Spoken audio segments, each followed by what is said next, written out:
বন্ধুরা, আজকের এই ভিডিওতে একটি মুসলিম মেয়ের কাহিনী তুলে ধরব যে রাম মন্দিরে পৌঁছায় শ্রীরামকে দর্শন করবে বলে। এই মুসলিম মেয়ের কাহিনী যারা জানতে পারে তারা প্রত্যেকেই হতচকিত হয়ে যায়, এবং তার সাথে অযোধ্যায় পৌঁছানোর পরে কি হয় সেটা জানলে আপনারাও অবাক হয়ে যাবেন। কারণ এই মুসলিম মেয়েটি নিজেই জানায় যে যখন সে অযোধ্যার রাম মন্দিরে রামলালাকে দর্শন করবে বলে মন্দিরে ঢুকে যায়, তখন তার সাথে কি হয়। তার মুখে এসব কথা শোনার পরে সম্পূর্ণ দেশ হতচকিত থেকে যায়, এবং তার কথা শুনে চারিদিকে এক হইচই পড়ে গিয়েছে। প্রত্যেকটা টিভি চ্যানেল এখন তার ইন্টারভিউ নিচ্ছে। রাম মন্দিরে এই মুসলিম মেয়েটি ঢুকে যাওয়ার পর তার সাথে কি হয় জানলে আপনারাও অবাক হয়ে যাবেন। তাই আজকের এই ভিডিওটি অবশ্যই মনোযোগ সহকারে শেষ পর্যন্ত দেখবেন। বন্ধুরা, ভিডিওটিতে এগোনোর আগে আপনাদের কাছে একটু অনুরোধ রাখছি। আপনারা যদি এই চ্যানেলে প্রথমবার এসে থাকেন তাহলে অবশ্যই চ্যানেলটি সাবস্ক্রাইব করবেন এবং বেল বাটনটি অন করে দেবেন, যাতে সমস্ত ভিডিওর নোটিফিকেশন আপনার কাছে পৌঁছে যায়। এবং ভিডিওটি দেখে ভালো লাগলে অবশ্যই একটি লাইক করবেন এবং সবাইকে শেয়ার করবেন, যাতে তারাও ভিডিওটি দেখে উপকৃত হয়। এবং কমেন্টে জয় শ্রীরাম বা জয় হনুমান লিখতে ভুলবেন না। তাহলে চলুন কাহিনীটি শুনে নেওয়া যাক। অযোধ্যার রাম মন্দিরে রামলালার প্রাণ প্রতিষ্ঠার পর প্রচুর ভক্তরা এসে পৌঁছেছে শ্রদ্ধার সাথে রামলালার দর্শন করবে বলে। আর এরই মধ্যে মুম্বাই থেকে পায়ে হেঁটে শবনম শেখও অযোধ্যায় পৌঁছেছে। শবনম রামলালাকে দর্শন করে বলে মুম্বাই থেকে পায়ে হেঁটে অযোধ্যায় পৌঁছেছে। শবনম শেখের কথায় রাম ভক্ত হওয়ার জন্য নিজেকে হিন্দু হওয়া জরুরি নয়। সে বলে যে সে একজন রাম ভক্ত, তাই সে রামলালাকে দর্শন করার জন্য অযোধ্যায় এসেছে। অযোধ্যা আসার সময় মিডিয়ার সামনে তিনি বলেছেন, আমার এই যাত্রা একদমই মুশকিলজনক ছিল না। সে আরো বলে যে আমি যদি পাকিস্তান বা অন্য কোনো ইসলামিক দেশে থাকতাম তাহলে আসাটা আমার জন্য মুশকিল হয়ে যেত, কিন্তু আমি ভারতে থাকি, এটা আমার সৌভাগ্য।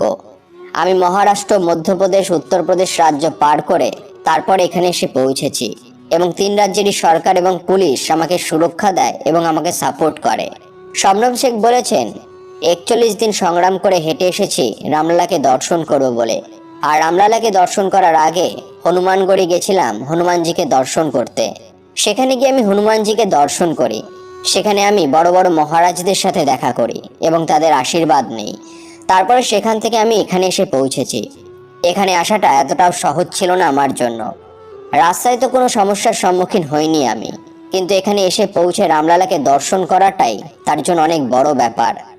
পুলিশের আমাকে অত্যন্ত বেশি সাহায্য করেছে। আমার এত সুন্দরভাবে এখানে আসা সম্ভব হয়েছে পুলিশ সরকার আমাকে যেভাবে সাহায্য করেছে ও সম্মান দিয়েছে সেই কারণেই। 2 জন মহিলা পুলিশ, একজন স্যার ছিলেন আমার সঙ্গে। উত্তরপ্রদেশের সরকার আমায় খুব সাহায্য করেছে। আমি চাই মুখ্যমন্ত্রী যোগী আদিত্যনাথের সাথে আমার দেখা হোক এবং তার চরণ দুটো আমি স্পর্শ করে আশীর্বাদ গ্রহণ করতে চাই। উনি আমাদের এত সুন্দর করে সুরক্ষিত রেখেছেন, আমি মন থেকে তাকে ধন্যবাদ জানাতে চাই। রামজিকে অর্পণ করা ফুলমালা আমি পেয়েছি, প্রাণ প্রতিষ্ঠার দিনের যে প্রসাদ সেই প্রসাদও আমি পেয়েছি, আর আজকের দিনের প্রসাদও আমি পেয়েছি, আর সাথে তুলসীও পেয়েছি। তিনি প্রত্যেকটা ব্যক্তিদেরকে রাম মন্দিরে আসার জন্য স্বাগত জানিয়েছেন। তিনি বলেছেন, এখানে আসলে আপনাদের প্রত্যেককে অত্যন্ত আদর, সম্মান ও ভালোবাসা দেওয়া হবে। ঘরে বসে এই জায়গাটি সম্পর্কে আজেবাজে কথা না বলে আপনারা নিজে থেকে একবার এসে ঘুরে দেখে যান কিরকম ধরনের ভালোবাসা পাওয়া যায় এখানে আসলে। এখানে আসলে আপনারা কাশী মথুরাও ভুলে যাবেন। শবনম একজন মুম্বাইয়ের বাসিন্দা। সে 21শে ডিসেম্বর রামলালাকে দর্শন করে বলে পায়ে হেঁটে বেরিয়ে পড়ে। শবনম রামলালাকে দর্শন করবে বলে 1425 কিলোমিটার পায়ে হেঁটে এই যাত্রা সম্পন্ন করে, যাতে তার 40 দিন লেগে যায়। এরপরেও তার চেহারাতে কোনো রকমের ক্লান্তি দেখা যায় না। তিনি বলেন যে 40 দিনের এই যাত্রা তার সফল হলো এবং রামলালাকে দর্শন করার পরে সে অত্যন্ত প্রসন্ন হয়েছে। তিনি সংকল্পই নিয়েছিলেন যে অযোধ্যায় রামলালাকে দর্শন করবে পায়ে হেঁটেই। শবনম প্রথম বর্ষের বিকমের ছাত্রী এবং ভগবান রামের প্রতি আস্থা তিনি রাখেন। শবনম নিজেকে সনাতনী মুসলিম বলে পরিচয় দেয়। যখন যে জানতে পারে যে দেশ থেকে বহু মানুষ অযোধ্যায় পৌঁছেছে রামলালাকে দর্শন করবে বলে, তখন সে নিজেও সিদ্ধান্ত নেয় যে সেও রামলালাকে দর্শন করতে পায়ে হেঁটেই পৌঁছে যাবে অযোধ্যায়। শবনমের হাতে গেরুয়া ঝান্ডা ছিল, যাতে হনুমানজির ছবি ছিল। সে বলে যে তার বাবাও তাকে অত্যন্ত সাপোর্ট করেছে এই কাজের জন্য, তবে আমার মা একটু উদাস ছিল। আমার বন্ধুরা আমাকে সাইকেলে যাত্রাটা সম্পূর্ণ করতে বলে, কিন্তু সে নিশ্চিত করে নিয়েছিল যে সে পায়ে হেঁটেই এই সম্পূর্ণ যাত্রাটা শেষ করবে। আর এই কারণেই যখন সে অযোধ্যায় পায়ে হেঁটে পৌঁছায় তখন ফুলের বর্ষা করিয়ে তাকে বরণ করা হয় অযোধ্যার রাম মন্দিরে। সে বলে যে সে অত্যন্ত খুশি যে এত ভালোবাসা ও সম্মান পাচ্ছে শ্রীরামের নগরী অযোধ্যাতে আসার পরে, এবং সে আরো বেশি খুশি শ্রীরামের দর্শন লাভ করতে পেরে। তার এই কাহিনী সবাইকে একটাই বার্তা দেয় যে প্রত্যেকটা উৎসব সাম্প্রদায়িকভাবে বিচার না করে সবাই মিলেমিশে এক হয়ে যদি আনন্দে মেতে উঠতে পারে, তাহলে প্রত্যেকটা মানুষ অত্যন্ত খুশিতে থাকতে পারবে এবং কখনো একে অপরের সাথে দ্বন্দ্ব হবে না। এবং প্রভু রামের আদর্শ আমাদের প্রত্যেকের আদর্শ হওয়া উচিত, কারণ প্রভু শ্রীরাম কোনো সাম্প্রদায়িক নয়।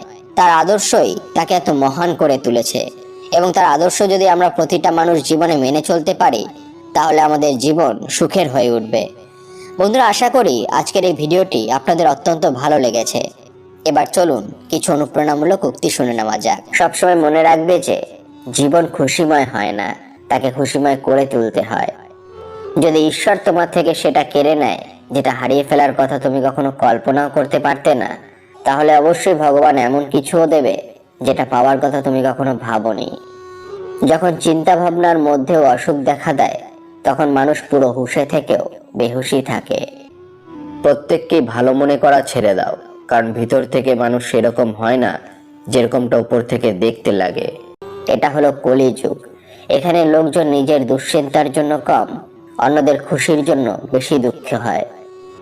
সময়ের সাথে বদলে যাওয়া অনেক জরুরি হয়, কারণ সময় বদলে যাওয়া শেখায়, থেমে যাওয়া নয়। যখন কোনো ব্যক্তি তার কোনো আপনজনের থেকে ধোঁকা খায়, তখন সে অন্য কোনো মানুষের উপরে ভরসা করার আগে 1000 বার চিন্তা করে। মিথ্যাটাও কতটা অদ্ভুত, তাই না? নিজে বলো তো ভালো লাগে, কিন্তু অন্যরা বললে রাগ হয়।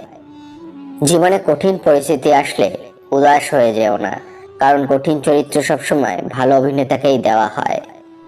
কতটা অদ্ভুত এই দুনিয়া, এখানে মিথ্যা নয়, সত্যি বলে সম্পর্ক ভেঙে যায়। প্রথমবারে আমরা সবসময় ভুল মানুষকে পছন্দ করে ফেলি, আর যখন ভালো মানুষ আসে তখন আমরা পছন্দ করাই ছেড়ে দেই। তার সাথে তেমন ব্যবহার না করে তুমি যেমন তেমন ব্যবহার করো, কারণ তোমার পরিচয় হবে তোমার ব্যবহার। তোমার অবহেলার প্রতি আমার আর কোনো নালিশ নেই, তুমি বাকিদেরকে খুশি রাখো, আমি একাই ভালো আছি। ভালো বন্ধু সেই সব নক্ষত্রের মতো হয় যাদের হয়তো অনেক আলোর মধ্যে দেখা যায় না, কিন্তু মুশকিল পরিস্থিতিতে তারাই সবসময় সাথে থাকে। যেই সব লোকজন মন থেকে ভালো হয়, মানুষ তাদের অনেক ব্যবহার করে।